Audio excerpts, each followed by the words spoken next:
Peace. What's up, guys? Militia 911. Well, what can I say? It's been a long time since I made a video. I worked 3 months of overtime like I said I was going to, and I said I wouldn't be back until I was done my overtime. So here I am. Christmas is over. I hope you guys all had a great Christmas. We're into the new year, 2014, and I got a lot of cool shit to show you guys on the upcoming episodes here. But today, something special came in, and I wanted to wait to show you this so that, well, I don't want to spoil it. So let's get on with it. As most of you guys know, a few months ago I had sold my Sony PMW whatever EX1R. I told you guys it was too big, it was too hard to carry around, and I really back then I missed my Handycam just for the portability and you know, anytime I wanted to shoot anything, I mean, just hit a button and record, and it was very simple. Now, it didn't allow me to grade as much as I wanted to or change the looks of the videos so much without degrading the videos, but you know, it was what it was. And all of my old car videos that you guys used to love were all recorded with that. To be honest, I don't even think I recorded one video with my EX1R. It was just too big. It was a pain in the ass to lug around. You couldn't handheld the fucking thing because it weighed like 13.5 pounds. It was just awkward. So I went on the hunt, and I wanted to find something that was small, offered me professional features, which I liked from having the professional cameras, as well as my 5D Mark III. You guys all know I have this, and I've taken some beautiful photos with it, but you know, I needed something that still carried the professional features that I like, but it needed to be smaller. So I found something. In this box is the Canon XA20. This is a professional series handheld camera. Weighs 2 pounds or less, even if you're using the biggest battery. And I'm going to bust this box open. And this is not a pre-boxing, reboxing. I've never opened this box. It just showed up today, and I've been waiting to make the video. So, hardware registration and user manual. Data import. So, I think most cases when you plug your USB and camera connected to the computer nowadays, it automatically loads all the drivers and stuff, but that's probably still a utility so I can view the videos. Alright. Some screws. I'll get to those later. Little battery. Lens hood with a flip screen or flip cover, just like my EX1R used to have. Remote control, power plug, HDMI, yep, HDMI mini to HDMI.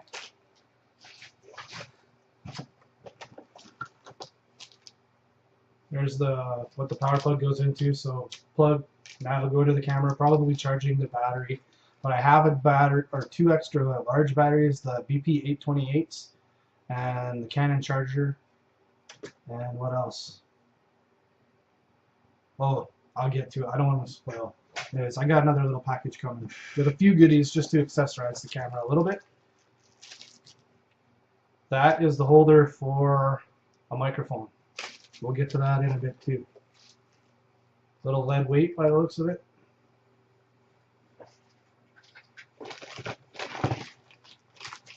Audio, video cables, which I'm actually surprised. That's such an old technology, I don't even know why they're even using that anymore. USB to mini USB, which I really like that everybody's just doing the standard nowadays. And that's good. There we go. Little battery. And this is the BP820. So I have 2 828s coming, which are, I think, just a little bit bigger, but quite a bit more powerful, and they last a lot longer. So between this one and those two, plenty of recording time. And then this. This is why I bought this camera. or one of the reasons why I bought this camera. You see that? That is XLR audio. Mixers, switches, line in, line out, phantom power. This is a professional grade run and gun camera that fits in the palm of your hand and offers you the ability to record with professional audio equipment. Just like my EX1R, only a third of the price, records in 1080p at 60 frames per second, so you get full HD in slow-mo.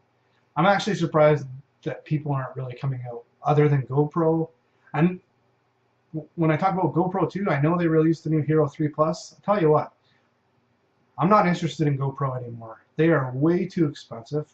They have set it up now that you have to buy every accessory, including the suction cup mount that they used to all come with. You have to buy that now. It's separate. As well as the cameras haven't been getting that great reviews.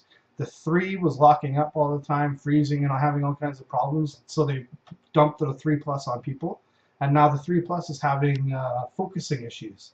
Within 4 feet or something like that, everything's nice and sharp. Anything else, and it's all blurry, apparently. So they've been having a ton of trouble with that. So to set up a GoPro costs you like $900 now. The camera, suction cup mounts, an LCD thing, a battery backpack. Like, it literally costs close to $900 to set it up. So, no thank you. So yeah, so this camera does everything that my EX1R used to do, plus more. Because my EX1R didn't record 1080. Didn't record 1080 at 60 frames to give me a nice slow-mo. And I think it recorded at 35 megabytes, which is the same thing that this camera does. This has you can record in MP4, which is the better of the two codecs, or AVC HD. So, look at that. Professional camera in the palm of your hand. And this is what I was saying. So this is an option. Now this is basically the same as the GHF30, which is the prosumer microphone, or prosumer, but they don't give you the option for the XLR audio. So if you want to use this, just screws on really quick.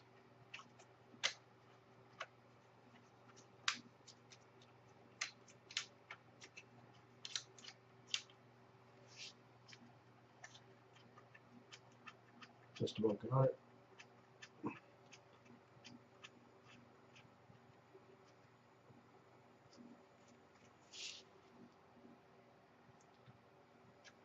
And tighten the hot shoe down. And that's it. Now there's a computer chip either in the front here or the back, I can't remember. But it's what transfers and powers up the audio. So if you want. But it does have stereo audio on the front, which I'm sure will probably be okay for in the house. But being that you can set up XLR, so there you see, little handle, nice and quiet, doesn't rattle, doesn't make any noises, which is good because I heard in the previous version and the XA10, it had rattling noises and people didn't like that, obviously. So it seems as though Canon has addressed that issue. No moving parts inside. 8-blade iris with 20 times optical zoom, which is awesome. On the back here, on off, right? Record, don't record. And they brought their little Canon joystick. So the screen on this is an actual touch screen. And you can see it's fairly big. And it flips over, so if I was recording myself, I could, you know, see what's going on. So I have two SanDisk Extreme Pro SDXC cards. These are 90 megabits a second rate speeds, and they're both 64 gigs. So inside, little card slot, just pop in your two SDs, and you're good to go for 128 gigs. And the reason why I bought the 95 meg, this camera only transfers 35 megs of data, but I'm pretty sure that that's if you're doing 1080p at 60 frames per second. So you just make sure that all your video is getting onto the card properly with more write speed available than what it can actually handle. I think you can't go wrong. And that way you'll get the results and the quality that you're looking for. Really quickly, I'll put on the lens hood and you can see how this little tiny camera will start to turn into quite the professional looking little rig.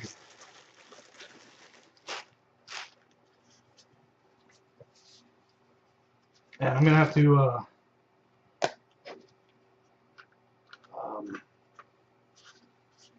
yeah, so you see that?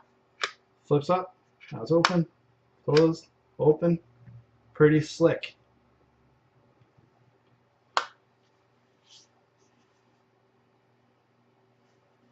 So I don't have currently a shotgun microphone, but I have one coming. I'll do an unboxing video, and we'll set it all up and we'll do an audio test and show you guys that it's pretty good. But the reason why I've been waiting for this is because something I can tell you, really comfortable strap.